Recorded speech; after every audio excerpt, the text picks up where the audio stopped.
Hi, I'm Michelle McAllister, registered dietitian, mind-body coach, and diabetes educator.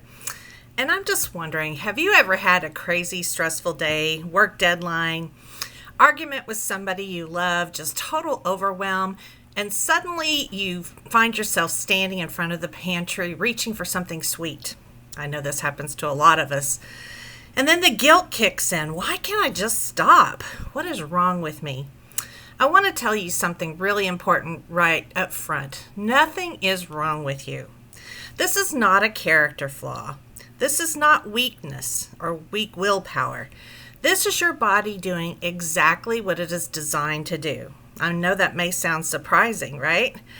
But today we're going to pull back the curtain on the real reason you crave sugar when you're stressed.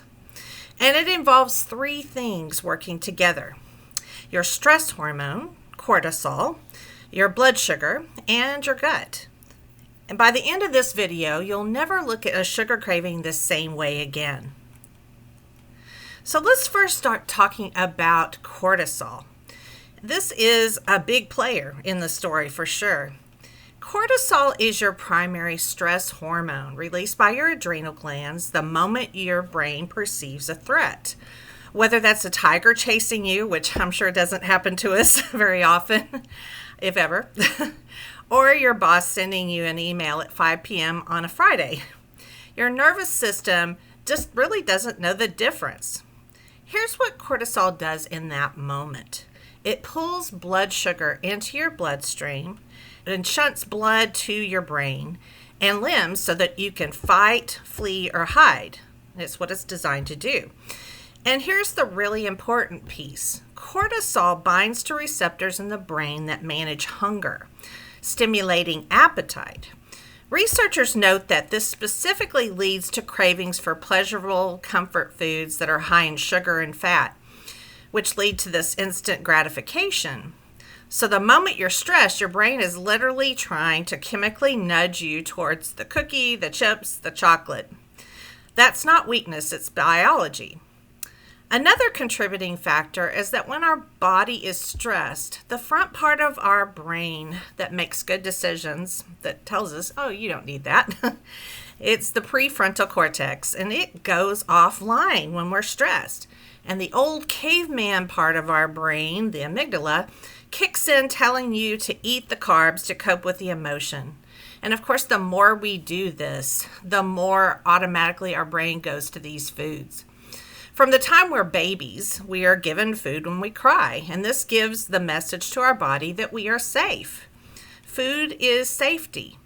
The brain lays down the memory, and we continue to do this throughout our life, reinforcing this to our brain that eating will produce safety. And so it becomes much more on autopilot, causing us to grab for the sweets and comfort foods. Now here's where it gets more complicated and more interesting. The blood sugar roller coaster. So when cortisol levels are high, it triggers the liver to release glucose into the bloodstream, increasing our blood sugar levels. Simultaneously, fight or flight muscles become more insulin sensitive because they need to store sugar for energy. That sounds helpful, right? Your body is trying to give you fuel. But here's the problem with modern stress. Our ancestors needed that fuel surge because they were physically running from danger. They burned it off. But when your stress is sitting in traffic, scrolling bad news, or lying awake at 2 a.m. worrying, you're not running anywhere. That glucose just sits in your blood. And to make matters more challenging, we are often exposed to chronic stress in the world we live in instead of the episodic acute stress like the tiger analogy. Sometimes the stressor does not go away immediately. We live in a constant state of go, do, more, and more, while not letting ourselves have time to recover. Over time, this constant exposure to glucose causes cells to become resistant to the insulin that your pancreas is secreting. The empty cells become starved of sugar and therefore signal to the body that they need more sugar and carbs, causing sugar cravings and more cortisol spikes. Do you see what's beginning to happen here? It's a loop. Stress raises cortisol, which causes your blood sugar to spike, followed by the crash, resulting in more cravings and more stress. Round and round we go. This is not a failure of willpower. It's a predictable survival response from a wise body trying to protect you. It is looking for safety. You got to remember that this is where the body is trying to feel safe. I love that framing so much because it changes everything about how we talk to ourselves in these moments. And, on top of this cortisol, there's also dopamine.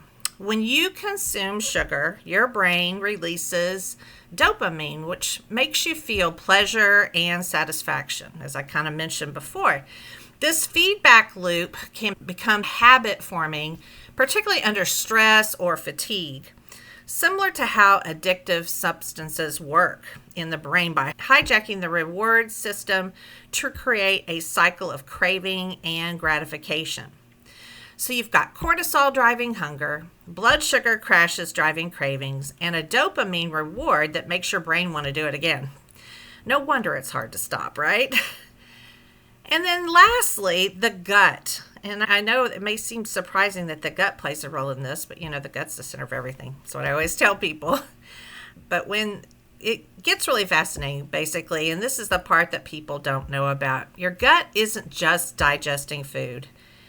It's talking to your brain constantly. There's something called the gut-brain axis. And your stress is affecting this conversation in a big way. About 90% of the serotonin is produced in the gut, not in the brain. Surprising, right? Let that sink in. Serotonin, your feel-good, calm-down neurotransmitter, is largely made in your digestive system. So when your gut is under stress, your mood and your cravings are affected at a chemical level. So here's the cycle that nobody talks about. A high sugar diet feeds harmful gut bacteria. This damages the gut lining and it also triggers inflammation, which your body treats as a threat, causing even more cortisol to release. So stress disrupts your gut. A disrupted gut drives more cravings, and then more sugar worsens the gut. And the worse your gut health, the harder it is to feel calm and satisfied. A high intake of added sugars tends to feed bacteria and yeast and promote inflammation, while crowding out bacteria that help calm inflammation and support your gut health. Over time, this shift may contribute to blood sugar dysregulation and chronic inflammation. And remember, poor gut health from processed foods worsens these signals, creating a cycle tied to insulin resistance. This is why you can't just decide to stop stress eating through sheer willpower. The biology is stacked against you until you address all three layers: the cortisol, the blood sugar, and the gut. So how do we break this cycle? So now that you understand what is happening, I want to talk about what actually does help. And I want to be clear, this isn't about perfection. It's about supporting your body so that the cravings get quieter. So the first thing I would suggest doing would be stabilizing your blood sugar. Want to do this first because it is such a big driver. Many people report significant improvements in mood and anxiety just from stabilizing their eating, timing, and food combinations before any supplements or specialty testing.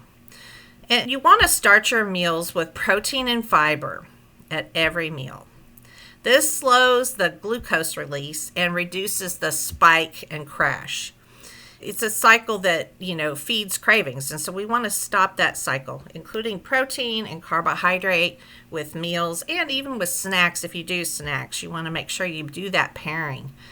And make sure that you don't go too long between meals because this can lead to dips in your blood sugar and then the body's desire for instant fuel from sugar and starches to bring that lower blood sugar up. So if you're going more than 6 hours between meals, you really kind of put yourself at risk for this happening.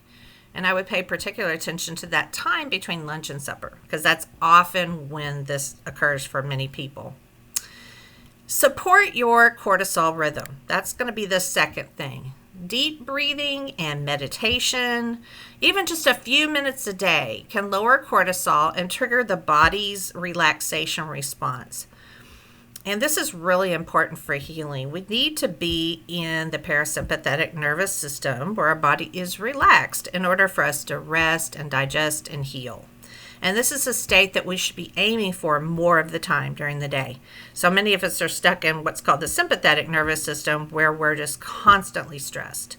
And so we want to really start being very intentional about this, about lowering the cortisol and helping our body to relax. Now, even physical activity that's moderate, like walking, cycling, or yoga is particularly good, reduces stress hormones, and it also improves your insulin sensitivity. So we want to be incorporating those kind of movements in our day. The third thing I would suggest is feed your gut the good stuff. Beneficial bacteria, they do some things like produce short-chain fatty acids, which when they ferment fiber, they help improve your insulin sensitivity and glucose metabolism. They feed the lining in the gut, and they lead to more stable blood sugar levels and fewer cravings. Now, using fermented foods such as yogurt, kefir, kimchi, sauerkraut, and prebiotic fiber from things like garlic, oats, and bananas, if your body tolerates these foods, can be helpful as well. Some people have to stabilize their gut before they can consume probiotic foods and high FODMAP foods such as yogurt and garlic. So not everybody can do that stage. It just kind of depends on where your gut health is. Now, the fourth thing I would suggest is focus on getting good sleep. This is something that, some people just really skimp on. It's really important that we get a good, uninterrupted 7 to 8 hours of sleep so that we're able to make better decisions around food and are not looking for stimulants to get us through the day. And of course, we need sleep to repair. So we need that time, let our body to be able to heal and repair.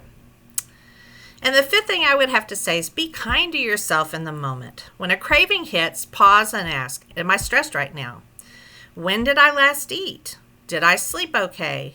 9 times out of 10, there's biological answer underneath that craving. And when we begin to address the root causes of the cravings and give our body what it needs to thrive, then we begin to shift away from the cravings naturally because we're hitting at that root cause. If you do decide to eat something in response to a craving, do so mindfully. Sit down and eat the food slowly, savoring it as far as the flavor and noticing how your body feels. And I want you to let go of the guilt, but get curious. Ask yourself, what is my body trying to tell me? This is where we really uncover our root causes. And so the next time you find yourself standing at the pantry in a moment of stress, I hope you'll remember this. Your body is not broken. Your willpower is not failing you. You are experiencing a very real, very human biological response, one that starts with cortisol, runs through the blood sugar, and loops through your gut. The good news is, once you understand the loop, you can start to step out of it, not with restriction or shame, but with nourishment and support. Get curious, ask yourself questions like a scientific observer, and let go of the guilt and shame. So if this resonated with you, share it with someone who needs to hear it. And if you would like more understanding of your own drivers for cravings, consider doing my root cause health audit, where we take a look at your lifestyle, eating habits, and symptoms to help you identify what may be at play in your situation. You can find out more about the root cause health audit by clicking on the link below this video.